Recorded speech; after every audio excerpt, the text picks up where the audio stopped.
Ili usipitwe na matukio mbalimbali yanayotrendi katika mitandao ya kijamii, bonyeza maneno mekundu yaliyoandikwa subscribe chini ya video hii na kisha gusa alama ya kengele ili usiweze kupitwa na story motomoto ambazo zinazotrendi katika mitandao ya kijamii na story za udaku na wasanii mbalimbali ambao wanaotoka ndani ya Tanzania na hata nje na mipaka ya Tanzania. Ni siku chache baada ya mwanadada huyu ambaye ni Wema Sepetu kuonekana kwamba ametoka kujifungua, na leo ameamua kuvunja ukimya kwa kuachilia picha ambazo zimeweza kuwafurahisha watu wengi kwa ujumla, kwa sababu watu wengi ambao ni mashabiki zake wamekuwa wakimwombea dua njema aweze kujifungua salama na hatimaye aliweza kupata mtoto wake salama. Na siku ya leo ameweza kuachilia picha katika ukurasa wake wa Snapchat akiwa ameonyesha picha zake na mtoto wake na ameandika mtoto na mama. Kitu hiki kimeweza kuwafanya watu wengi waweze kufurahia tendo la mwanadada Wema Sepetu kuachilia picha zake na mtoto wake, kwa sababu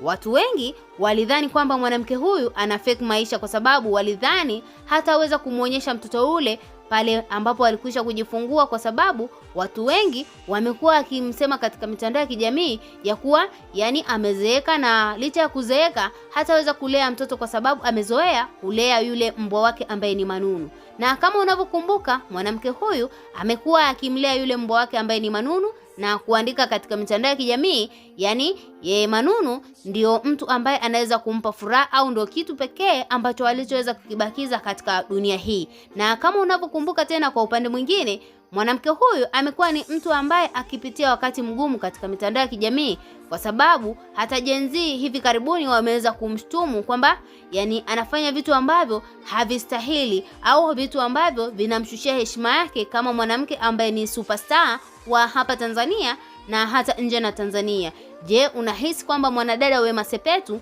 yuko sahihi kwenda kuposti picha za mtoto wake ambaye ni kichanga ambacho hata kijafikisha miezi miwili katika mitandao ya kijamii? Utuachie maoni yako kama unahisi kwamba mwanamke huyu ni mtu ambaye ameweza kupambanua kwa upeo mrefu kwamba aweze kuachilia picha za mtoto mdogo katika mitandao ya kijamii, ili hali wasanii wenzake wamekuwa wakificha picha za watoto wao mpaka pale ambapo watoto watakuwa wanamiliki akaunti zao peke yao na hatimaye wanaweza kujiposti wenyewe. Kama unavyoona, hata ukiangalia kwa mfano mtoto wa Zari the Boss Lady ambaye ni Tifa Dangote ni moja kati ya mfano wa kuigwa, kwa sababu mtoto yule mpaka pale ambapo aliweza kujiposti mwenyewe ni alivyofikisha miaka kadhaa, ndo pale mama yake akaamua kumkabidhi akaunti yake ambayo aliweza kumfungulia akiwa mchanga. Tuachie maoni yako ndani ya comment section, na vile vile usisahau kusubscribe, kulike na turn on notification ili uweze kuwa mtu wa kwanza kupata updates zetu zinazotufikia hapa studio kwetu.